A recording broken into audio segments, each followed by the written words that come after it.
Build creative confidence. Beat the inspiration addiction. Join the Writer's Gym. Today is not the first time I'll be talking about the best thing that ever happened to me as a writer, being qualifying as a coach. I did that to help writers understand themselves better, understand that the imposter syndrome that they are feeling is not because they are an imposter. It's because they're a human being who cares about what they're doing and wants to do it as well as they possibly can. Behind that is giving ourselves permission to know that in order to be unique, you have to stop trying to be perfect. You have to find your individual voice. One of the champions of finding your individual voice for me is Jade Robertson, the creative director and founder of Little Lies. Jade's business combines music she loves with fashion and names pieces after songs. So I discovered her as somebody who was visually writing stories that involved things I had loved for all of my life. And she gave me permission to put certain things about my personality together. Like it was okay that I love illustrating myself as Rosie Garland, poet, novelist. And I talked about on a previous series of the Writer's Gym. And I am thrilled to be talking to Jade today. I'm a guest blogger for Little Lies. I talk in that guest blog about how discovering business and personal coaching in those same lockdown-centric years as when I was qualifying as a coach helped me create the space to be absolutely who I was on the page and in the world through the storytelling that she was doing visually. If you, like the Writer's Gym members, are all about building your creative confidence, then Jade is a great person to hear from about how you combine all the things about you, all the things that you love, and you celebrate them. That's what her business is made from. That is what my business is made from. And I am so excited to be talking to Jade Robertson on the Writer's Gym today. Jade Robertson, welcome to the Writer's Gym. Thank you for having me. This is such a complete delight for me, not least because you're partially responsible for me being here. I met my producer through the Little Lies Facebook group and fainted through recognising ourselves. Yeah. It's totally wild to me that like any of that happened. So yeah, amazing. It has been such an amazing thing for me to discover everything you've done through this. And as a writer and as a coach of writers, to look at people whose business is about essentially what I think the one ingredient my job is to give anybody is, which is permission to be themselves. Same. That's my job too. Right. And for us, I talk in the Writer's Gym about the writer's palette, that you've got all of your memory, you've got all of your imagination, observations, questions about the world. Your job is to free yourself to mix those utterly freely, so that it's no longer about, am I allowed to do this, or am I the kind of person who does that? And I think that's what the story that Little Lies tells, that's what I fell in love with. It was just this moment of, oh yeah, I do have a right to all of these things that maybe some of them I lost touch with along the way or hadn't tapped into. So I just love to hear about you, your story, the story you're telling. Oh my goodness, where do we start? Should we start? Where should we start? Shall we start with founding the company? Yeah. So yeah, Little Lies have just turned 10, as you know. Started it back in 2015 from the spare room of my home with my husband, who still had a full-time job only up until 4 years ago. So I've kind of been full-time in it from the beginning, but he was like a supporting role. I've always been the kind of creative director side of things. He's managing director. He does all the facts, figures and business. I do all the creative, but we both kind of support one another on both sides of things. So you and Stuart coming back from a gig, connecting a bunch of interests, is that sort of... Yeah, so I'd kind of done similar things, like bits and pieces like this, freelance for quite a while. Been working on various different things. I'd always worked in like live music, I'd worked in retail, lots of different things that I kind of loved, but didn't have the interest of having my own business. And Stuart had kind of said to me a few times, like, you know, you could be doing this for yourself, you could have a shop, or you could have a website, and I was always like, yeah, okay. And then it was this one day we were driving home after this gig, and I just was thinking, and I was like, I feel like I can see this brand. Like, I feel like it's kind of, the pieces are coming together, and I can see like an opportunity for something that is a way to run a business out of all of the things that I'm passionate about. Because I think I felt before I didn't want it to be like, okay, well now I do retail and I don't do the other things. But in time, like just it kind of being like drip fed and thinking about it over time, it kind of all came together that I was like, there is a way that I can run this business that is pulling together all of the things I'm passionate about. And so once that idea was in my head, there was then no way that I wasn't going to be able to do it, because I'm one of those people that, like, once I've made that decision, I'm like, okay, well, we start now. So some ideas, it's like they've chosen you. They're in the room now. 100%. Yeah. So from that point, that was in the February. I think by like the May, I'd actually nailed it all down and was like, okay, well, this is going to be my job. This is the business name, like all these things. And by the end of July, we launched. So these things don't happen particularly quickly, but that was quite fast for this. But by the time I kind of knew that I wanted to do, it was all there and ready. And I had like all the kind of skills, anything I didn't know, I just YouTubed it and made it up. Completely self-taught, literally no official training in anything, but it was just the right thing. So, and it's just developed and changed from there. Did you consider other names, or was that part of that's what it is? You know, I considered other names just to make sure I had considered other names. But Little Lies for me had so many different reasons. It wasn't just the music, and it wasn't just like the fact that it's a Fleetwood Mac. There was an element of like, I've always been a bit of a treasure hunter, and I would buy things, whether it was like a charity shop or vintage store or something. And my mum, like as a teenager, and mum would be like, oh, is that new? Have you been shopping again? And I'd be like, no. Like, so all the little lies I used to, and not like I was a liar, just putting that out there, but you know, like all the little things that you just really like had to own that you couldn't not buy. I just felt like Little Lies kind of encapsulated that, as well as it being like such an iconic song. Everyone knows it. Like just even seeing our logo, people sing it at me. And I'm like, yep, you're going to have that in your head the rest of the day, and that is marketing. I love the fact that it's in your handwriting as well, that the logo is your handwriting. I couldn't find a font. I just couldn't find one. And so I wrote it on like, I've got literally like, there's loads of pages where I just kept writing it over and over again to get it to look right. And then, yeah, now that's just when I write it. That's just what it looks like, because I've practiced it so many times. It feels very storytelly to me. Certainly that a part of my experience of it, and just because of my job and why this is important, is they're such perfect bookmarks that got your handwriting, Little Lies, on one side, and then because I'm old school, it was when there was the label of the name of the song and all of that. And I don't think I consciously thought this at the time when I discovered it, but it's a really good sort of microcosm of how all the different bits of our lives can come together. Because I have said in the blog that I'm writing for you, I've said that there were songs that I rediscovered, bands that I rediscovered, many I discovered for the first time. And this, and just to be clear, this is not because the songs have only just come out most of the time. This is stuff that I've loved from the 70s, 60s, 80s. And just having that little object, bringing all of it in, I really do feel like that level of celebration of so many things coming into that. It's just a lovely object. I think the nice thing though is that wasn't the goal with that. It's just a lot of what we've done has been like, oh, that just feels like the right thing to do. And I think that's when it comes in with what you talk about the knowing yourself, being true to yourself, and the kind of self-expression is like, I don't feel like, I mean, now a bit more, but in the beginning, certainly, I wasn't like, I know who I am. You know, I was 25, just kind of had a good idea I knew the things I liked and didn't like, but I wasn't like, I know who I am inside out. But by constantly just doing the things that feel right, you start to realize that is who you are, and it kind of builds that out. So all these little things are like, I think because they're not contrived, they're just what has felt natural. Yes. It means that people who are similar to me relate to it. And that's the same in whatever you're creating.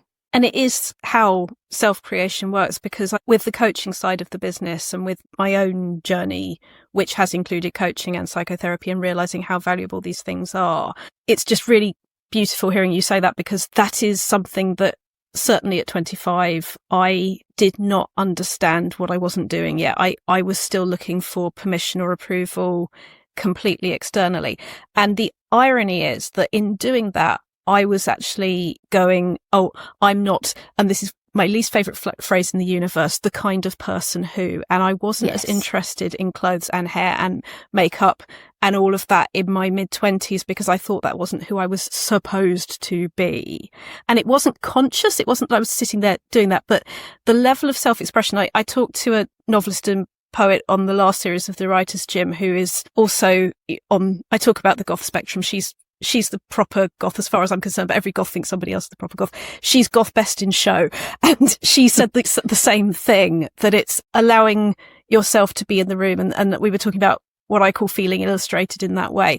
And for me, particularly as I really got into it during lockdown, that permission to show up as you want to be. And it's not just clothes and makeup, it's everything that they represent. Allowing all of that to come into the room is such an important thing. And I think as well, it's not just whether it's the clothes and the makeup, it's also like that one kimono can mean so many different things to different people. They can style it different ways, and that's part of the beauty. Is it's not like if you like Little Lies you have to dress like me, or you have to dress the same as the other things. And it's actually one of the reasons, and like how the brand came about, was that I loved clothes, but I was like, I'm not interested in fashion. Like, I still don't have a clue what's on trend, like who's cool. I'm like, you do you, but I just don't feel excited by that. And so growing up and as a teenager and things, I felt like the high street wasn't for me. I found it just a little bit beige, not in the way that it is now, literally beige, but beige as in like it was just all very similar. And every store had similar things and everybody wore similar things. And I just felt like, I just don't really see me in that. But then the only other option was like alternative. And I was like, well, I'm not that, but I'm also not that. Like, surely there are people like me who are kind of in between. And that was where actually we found, an absolute tribe of people who are like, oh my God, this is me. And when they find Little Lies, they're like, this is kind of that little, like that space in between that has been missing, where it's like authenticity, but it's not like costume. It's not being that thing or that thing. It's just being you in the middle. And I think that's been the real beauty of what I kind of didn't mean to start. It's just been something that I've always been and kind of thought about and wanted for me, but didn't even consider how that might impact other people, or that other people were in the same kind of situation. And so it's very interesting how it's come about, and meeting people like yourself, and there's so many customers that are in the same kind of boat and who find the same thing and feel like they've found themselves. One of the key things that's very interesting is a lot of women who, after having children, they have felt like they've lost themselves. Maybe they had a really strong personality, strong identity, or didn't have that, and then had kids and then were like, wait a minute, because it does really change you on a cellular level. I felt that. I mean, my daughter's 4 now, and there were a lot of changes in the business at the time, and I really lost myself. And that's somebody you think who has a strong personal identity, but I was so lost. And so hearing from women who felt like they'd lost themselves, and then they discovered Little Lies and were like, wait, this feels like me, and it doesn't feel scary. It feels like something I can get into. And then through the brand, they start to, in other ways, really embrace who they are and find themselves again. So that's like probably one of my proudest things that I've been able to do for lots of different people. And whether that's, post kids or not, or any post breakup or anything, just changes or different stages in your life where you're like, wait, who am I? And then finding a brand that helps you figure it out or put your finger on it. And who am I today, which will have things in common with yesterday and things in common with tomorrow, but you don't owe it to somebody else. It's about discovery, isn't it? Yeah, and just doing what feels right for you in that moment, but not in a selfish way. It's not in like just do what you want. It's more just like, no, it has to feel authentic to you and not feel like you're being who you think you're supposed to be or doing what you think you're supposed to do. Like, just do what feels most authentic to you. Know your core values and like what you believe in, what you stand for, and everything else will follow. A big thing for me and for the Writers' Gym is about changing the idea of what confidence is and what confidence looks like. And the thing that it can be so tempting to do is confidence is what somebody else has and somebody else is entirely sure about everything, etc., etc. Whereas when it's focus, because my background was Stanislavski, so it was about the focus and the authenticity and looking at what's in front of you and responding based on your own emotions and bringing that kind of emotional truth into your life. And I found that about certainly stories on social media and the way the era in which your business and your storytelling has grown up in, and mine has as well. It's something that I think was really lovely to see about that was that you took more and more space. At first, when I started, it was the still glorious Erin and I saw Martha a lot, and they were the faces that I saw in Jonesy and so on, and they've been fabulous, and that's part of the storytelling. But what I've also seen alongside that is originally we'd see you, but you're in the corner, and now you're talking to the camera and you're sharing with us and you're talking us through the thought processes. That feels like a very powerful decision. Yes. It wasn't one that I made because I'm like, I have something to say, or like, I want to be visible. I think it just came to a point where, particularly when designing, or even before designing, like when I was pulling collections together, there were so many reasons behind it as to what was there, why I chose the product, why we were curating it, that you can't really just write in a description or put in a post-it when you see somebody wear it. Like, there's always so much more to it. And I always thought that's just what makes sense to me. I didn't think that was interesting to anybody else. And it's only further down the line of bringing in more people in the team, people asking questions and maybe talking about it. And because it was so insular, for the beginning, like it was literally me in a spare room for so long that there's nobody else being like, what you're doing is actually quite interesting. Like, can you tell me more about that? So the more that it grew and the more that people were like, people, if I want to know that, then the customer will want to know that. And so it started to kind of grow in that way. And then particularly with design, because obviously there's a lot of consideration through it, that then became easier as well. I think it's one of those things, if you give me a script and try and get me to talk or say, right, I need you to say this, this and this to the camera, the team know now there's no point, because I'll be like, what are you trying to get me to say? They know just to be like, right, that thing there, pick it up, like talk about it. And I'll be like, well, blah, blah, blah, blah. And I'll be chatting away about like all the different ways that I love it, the reasons that it was designed, like all of these things. And that is something that I guess has proved popular to people. And then the more they know about it, the more they want to know about it. And that content then just kind of resonates. I think as well, because I'm just quite a normal person. Like, I'm not some supermodel. I'm not some like trained speaker. You know, I've got a Scottish accent. I'm just like, I just really like this. This is cool. This is how I would wear it, you know, in my day-to-day life, running after my toddler. And I think that then resonates and makes it more authentic. And not that I'm saying that if I was some kind of perfect specimen, which doesn't exist, that it wouldn't be as interesting. I just didn't feel like my voice and what I had to say was interesting. And over time, I've realised that actually it is. But it's not interesting to everyone, and that's fine. But people who want to know will listen, and people who don't can swipe along.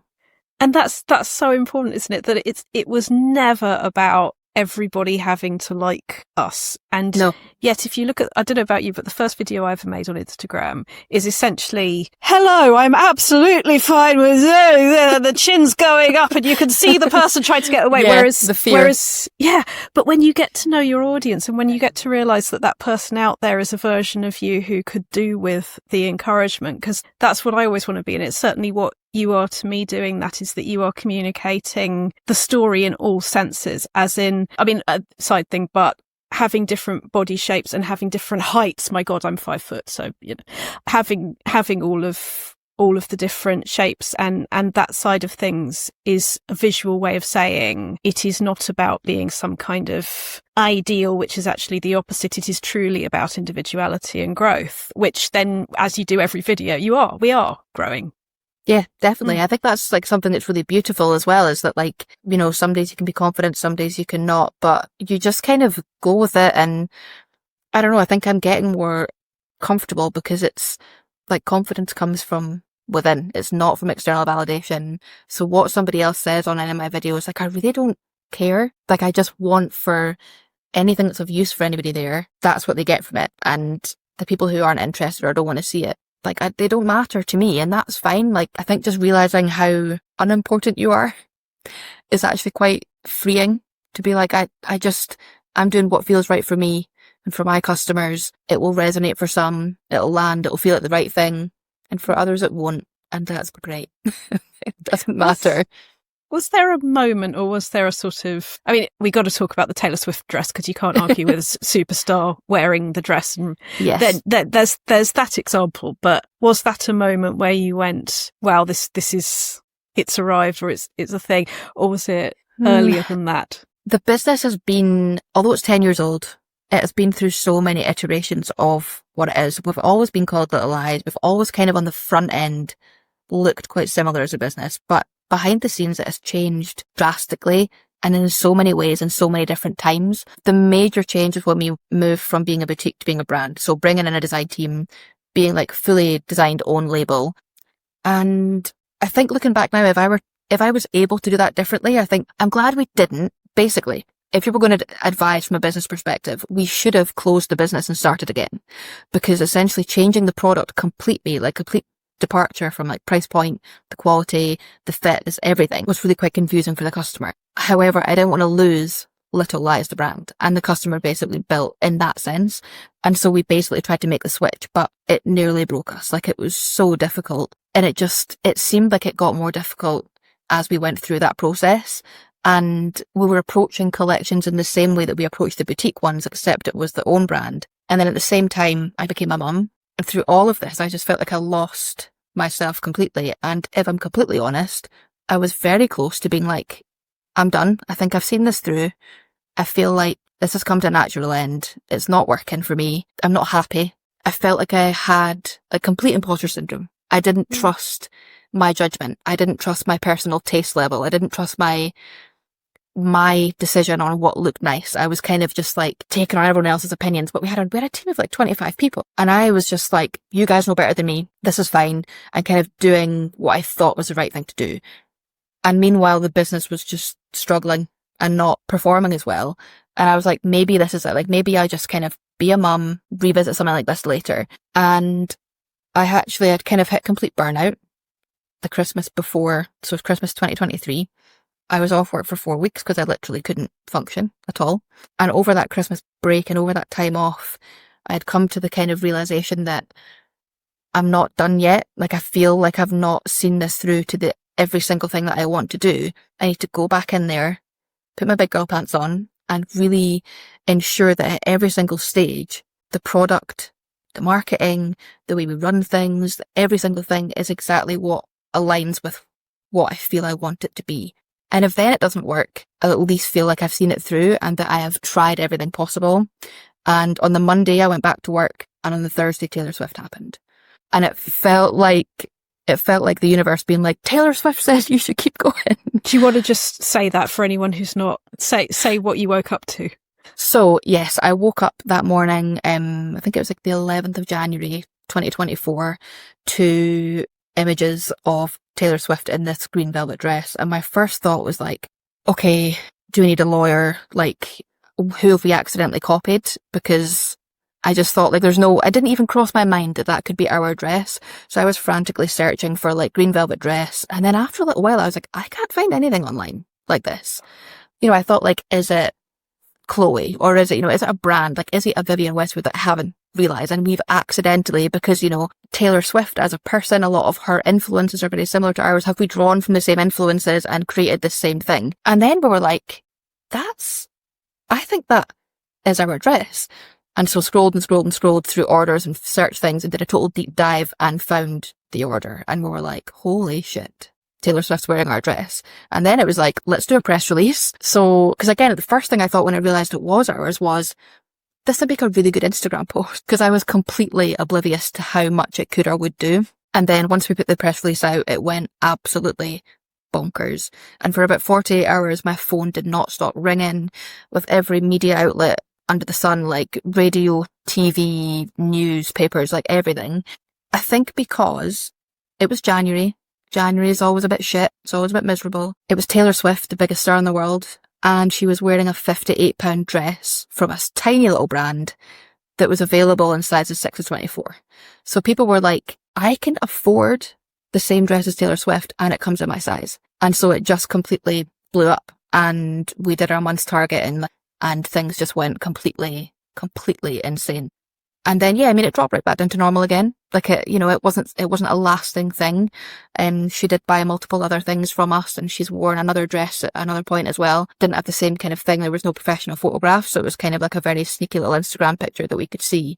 So it didn't have the same effect. But I think that for me was like, this can do bigger things. And it put us in front of a new audience of Swifties who, now don't get me wrong, I didn't ever dislike Taylor Swift, but I wasn't like, I'm not a Taylor Swift fan. Like, I was kind of neither. I just always thought, oh, those are really catchy songs, but I didn't know anything about her because, I rarely listened to anything new. It's just, and again, it's like when I was saying about I'm not really kind of aware of like what's new or trending. And Taylor Swift kind of fell into that category for me. I didn't really have an opinion either way, but once I saw her wear the dress, I started to research into her a bit more. I watched her documentary and I was like, this woman is an absolute powerhouse genius. Like, I love her, everything she stands for. I can see why her fans are so obsessed. And I think them finding us was like, our brand values really align with Taylor's brand values. And so it was such a beautiful kind of alignment that I never could have even, like, if you'd said to me, who is the one person you'd want to be seen on? I wouldn't have said Taylor. Not because I didn't like her, but just because I never thought that was kind of in alignment with us.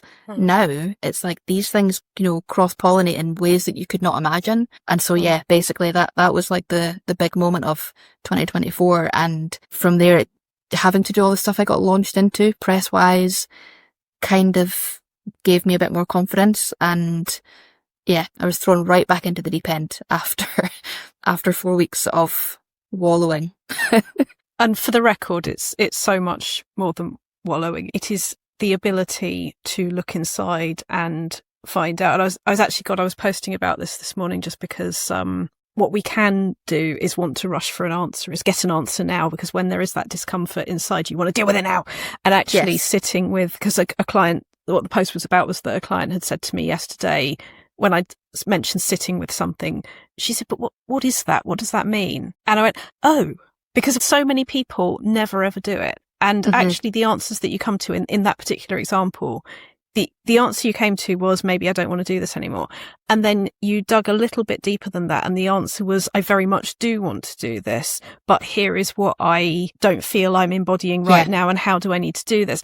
It's doing it, but in a different format. Like it was that was the problem for me. So diving in really helped me to kind of dig right down and be like, okay, well, I'd go round all the loops and be like, okay, well, if I didn't do it anymore, what would my life look like? And then also, if I didn't do it anymore, what would I miss? And if I didn't do it anymore, what would I be relieved to not be doing anymore? And kind of really like going round and round in circles and pinpointing, like, okay, well, these are the things that are working and these are the things that aren't. And going into, I got a new notebook and a pen. I did a little mind map and was like, what do I want to create? And I've still got it, the little mind map is on my desk. And it was like, all of the things that I wanted to create was not like dresses, kimonos, like it was inclusivity, positivity, community, celebration, like all of these things. And those were the things that by going really into a brand and designing as a fashion brand, we lost all of those things because we were focusing on like the trim on this one or the custom fabric on that one. Like it got too on the surface. I mean, I was learning about all these things. Like I have no fashion training, but now I do all the design and development on my own. Like we don't have a team of people doing it. I have support with Garment Tech and she's an absolute legend. She helps with all the bits that I'm like, I mean, what's a grading rule? Like, how does that work? I think like you think that you can't do things, but so long as you've got the passion and the kind of drive and the reason, like as long as you know your why, you can do anything. Our thing under that is say the thing. How do I do this? I don't know. Rather than, and there ends the story. Who do I ask? What do I ask? Who do I join forces with? That is key in business, like so key. And we always say that as well, like when we're hiring or with our teams, like it's not about knowing the answer. It's about knowing how to find the answer. And whether that be through a Google search, whether that be through, you know, a referral, asking somebody who might know the answer, YouTube, like anything. Like, I think that's what always makes a good entrepreneur is not because nobody knows everything. It's just silly to even think that you do. No one knows better than you. They're just better at figuring it out. Like they just are, or they're not afraid to ask a question. And that's the key thing is just like ask, find out, like find a way, explore it.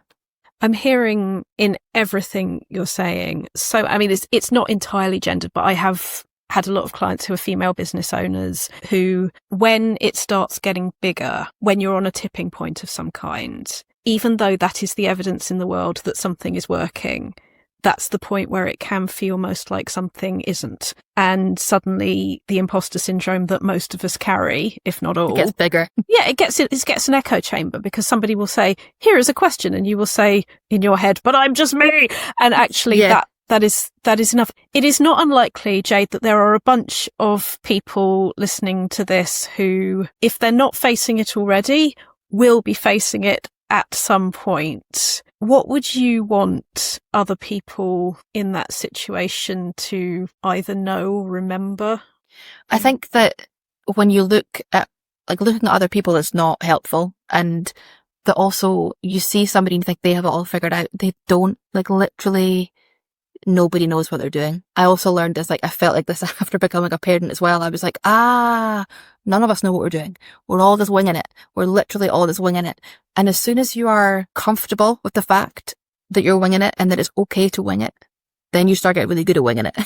You just have to, like, be like, it's fine to not know, and you're not supposed to know, but go and have a look and see if you can find the answer. Find somebody who can help. Ask a question, like, accept help. Definitely that. Yeah, accept help and know that it's absolutely fine to be winging it. Nobody knows everything about everything. So true and so important. With my writer hat on, and I guess it's part of the same question in a way, but as a creative director of a business, or as somebody creating a world in fiction or visuals or whatever kind of storytelling it is, keeping yourself interested rather than trying to be interesting, keeping yourself interested is absolutely key.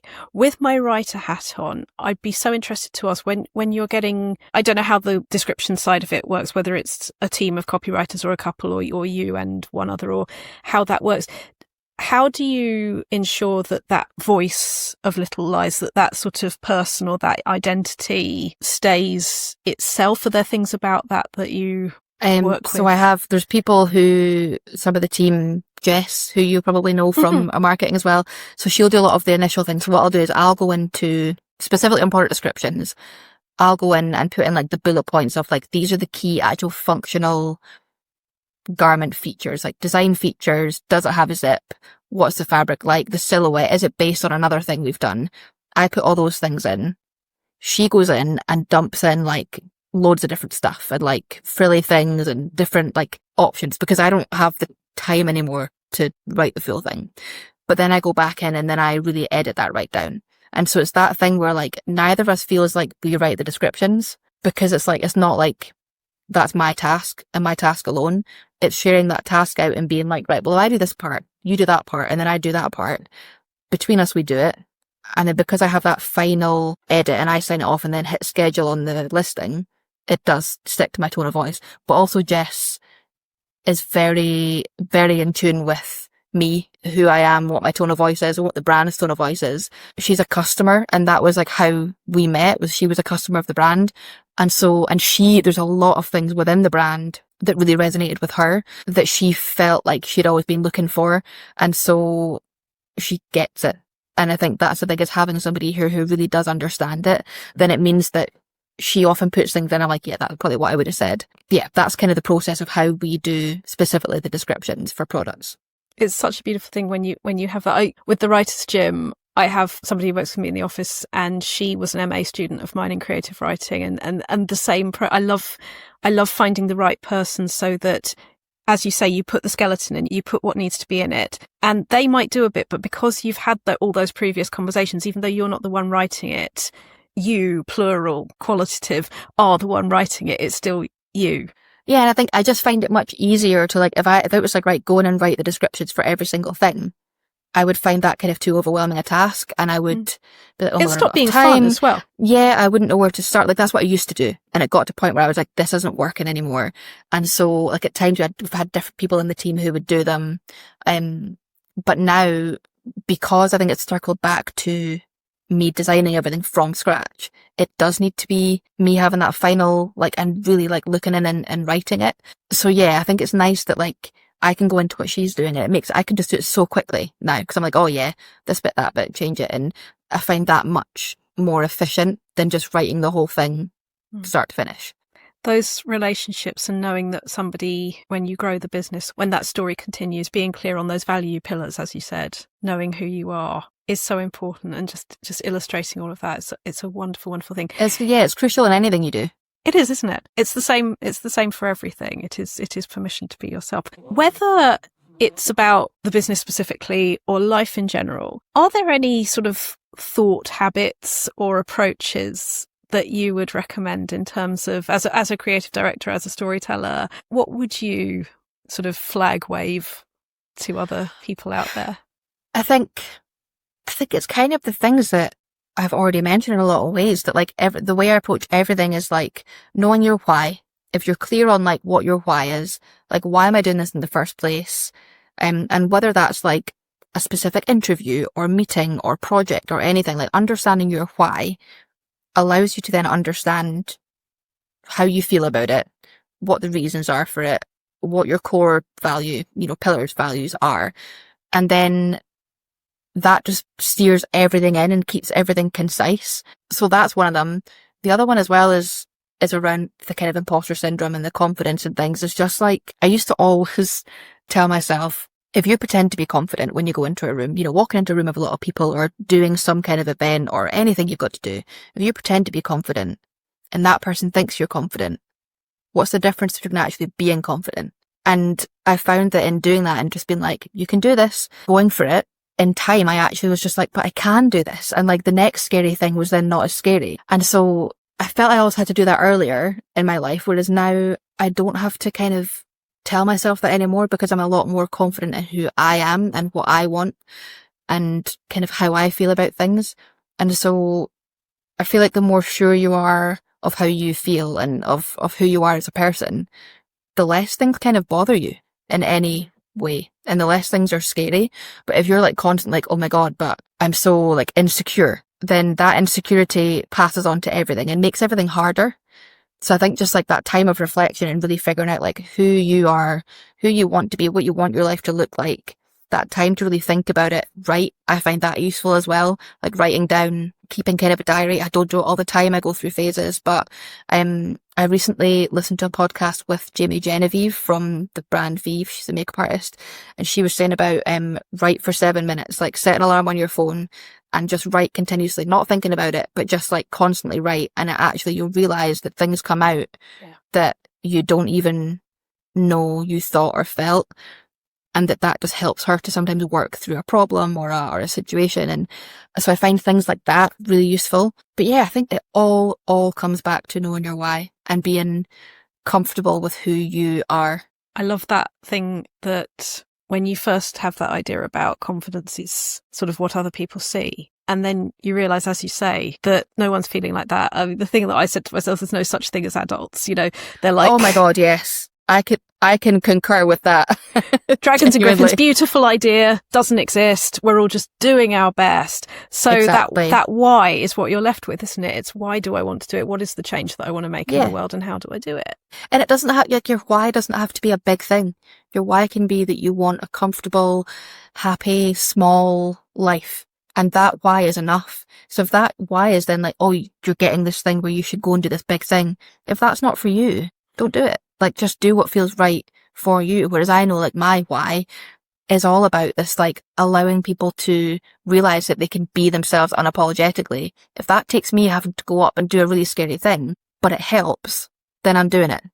So I think it's understanding what your reasoning is behind everything, which sounds like a massive question, but it's actually really not. Do a mind map and you'll know. And also just not waiting for the feelings to change, but walking with the feelings in order to do the thing that's worth doing because of that why. Oh, it's been such a pleasure, Jade. I'm going to just tell you. I'm just going to tell you. Forever. I would look at the website and I would actually screenshot because I knew that, as things sold out, they get taken off the website. Yeah. I would screenshot the photos. I would remind myself what the styling tips were because I loved the styling tips. I loved you saying you can wear it as a dress, you can wear it as a kimono, here's how it...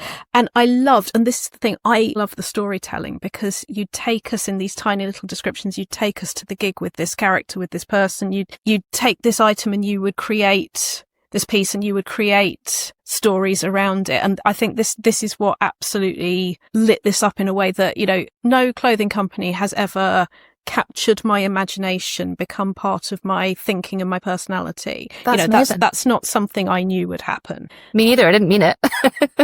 Yeah, and this is where authenticity goes, isn't it? We're not in charge. It's the ideas. And like when I started Greening Sponsored Right for Macmillan Cancer Support, I was sitting in Starbucks, which was the favourite cafe of the friend who died of cancer, and it was her chosen charity. And I was sitting there at Sponsored Right. Like, I'm never going to swim anything in my life. That's never going to happen. I'm never going to run. Well, I'll run for a bus, but I'm not going to do a sponsored run. And so it just came to me. I want to do more writing because I wasn't doing much writing at that point in my life. This was in my 20s. And the Sponsored Right came because I knew that idea needed to be in the world. And listening to you say that about Little Lies, I can hear the same thing. I can hear that idea arrived in the room and you knew it needed to be in the world and it went into the world. So the names thing is honestly, I get that is probably just a period of time, and I will keep my little labels and they will stay with me, and that's cool, you know, and it's never about staying the same. It's always about growing and changing authentically, and I totally get that. I think if I were to wave my magic wand, which is a very important coaching tool, and you always need to have an invisible one with you at all times so that you remember what the point of all this thinking and feeling is, what I would do with my magic wand is I would make, oh my God, I wish that all of those prior years that have gone, I wish the VIPs could have access to look back on it all, because I feel like it's such a personal, oh my God, so much. I feel like it's a personal photo album website? For me. So yeah, because, or like the product, or okay, I'll probably need to take this out because it's about Vinted, but here I go. You know the way Vinted, they don't let you use photos of the models, and some people get through it. I'm always thrilled when they do that because I'm like, I remember that. And I wish that when something left the website, I wish there was, like you have the archive section for the clothing. Oh, okay. I would dearly love to be able to look back at previous years and go, I remember that. Oh my God. I would love that. You know what? I think that would be quite a funny journey to look back on, because we have changed so much. Like, the product has evolved massively. The way we shoot, like, again, I used to take all the product pictures. I am not a photographer. I used to, you know, had a photo studio set up in my spare room, and I would just take the pictures, and it was, you know, friends like Erin and people who were the models, and Marta, found her in a cafe, just thought she was cool, and didn't have a clue what I was doing. And it was until I was too pregnant to get up off the floor, I got stuck on the floor in a photo shoot, that I was like, we need to hire a photographer. And that was when we first did that. And so, like, looking back now, I'm like, I think I would be equal parts nostalgic and mortified if we looked back at everything that we'd done before. But it could be pretty cool to actually do like a little look back, or even, you know what, we can ask the VIPs, like, what's the one piece that they really remember? Yeah, we've got it all there, I imagine, somewhere. I'm sure there's an archive duplicate website that has like everything stacked. We didn't tend to delete listings. Oh, I really hope. I'd love to know that they're safe. I'd love to know that they just, and I so get why you would, when it's yours rather than somebody else's, when it's your own, you only sort of, you look back and it's almost like when parents show photos of you as a kid, you're just like, please, anything but this, you know. But at the same time, I, the fan, I, the follower, will not see the holes. I will see the beginnings. Nostalgia, I will, the things. Yeah, but it's more than that. Yes, it is nostalgia, but it's also like, I mean, if I were my first love, Paul McCartney, listening to some of the outtakes of something he did early on, he's probably not going to listen to that with the same interest and the same love for it of itself as a moment in time. You know, he can see that it leads to something else. I left him for David Bowie in my later life, but he was very much and remains my first love. But yeah, it's. So when I was doing the two other blog posts for you, the Stevie workout and the Bowie workout, I did actually think about that it's a case of, I completely see why I would not want previous versions of how I got to where I am now being as loud as where I am now.